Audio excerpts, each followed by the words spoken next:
Aloha, my name is Julia, and today I would like to share the group of people that I would be teaching. So those are the immigrants ages 15 to 18 that they're high school students in private school.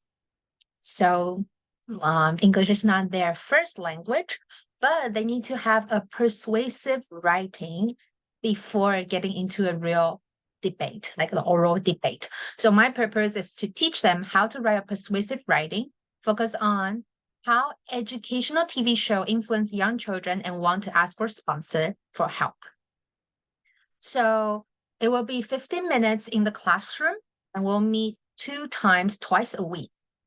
And so these are the things I will be doing. I'm not going into the depth, but that will be the ideal that we will preview, we will instruct them, and we'll have them practice in class. And it will last for about 2 months. And it will be 25 people in the classroom, and I'll divide them to 5 groups so they can help each other with peer review. So with the first class, what I would like to do is to list all the potential audience and have them consider that who might be willing to help support the educational TV shows. And they need to research, they need to identify their potential audience and the purpose of persuasion. Also in the first class, I will show them this video. It talks about that, how important, like the important elements that to make a persuasive writing. And in second class, third class, fourth class. So in each classes, I'm going to talk about what ethos, pathos, and logos. So that focus on your credibility.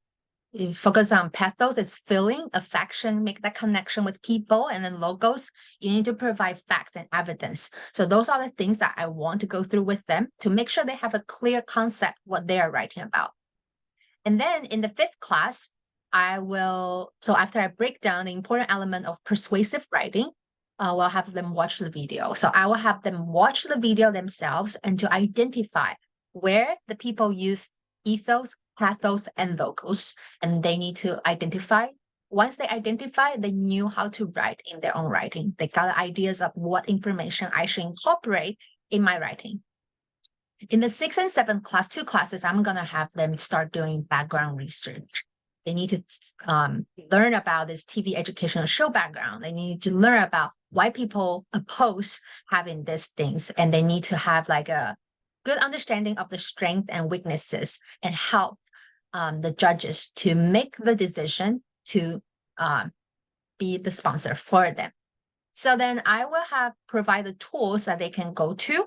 I will have them go to this UCD library.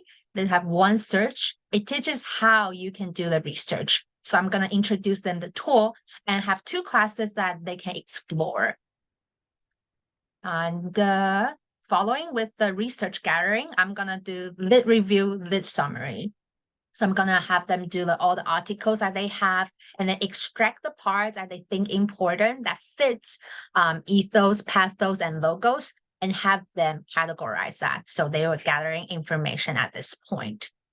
Go back a little bit. So the 8th class, it just purely did review this summary. So it's just like a bunch of information gathering.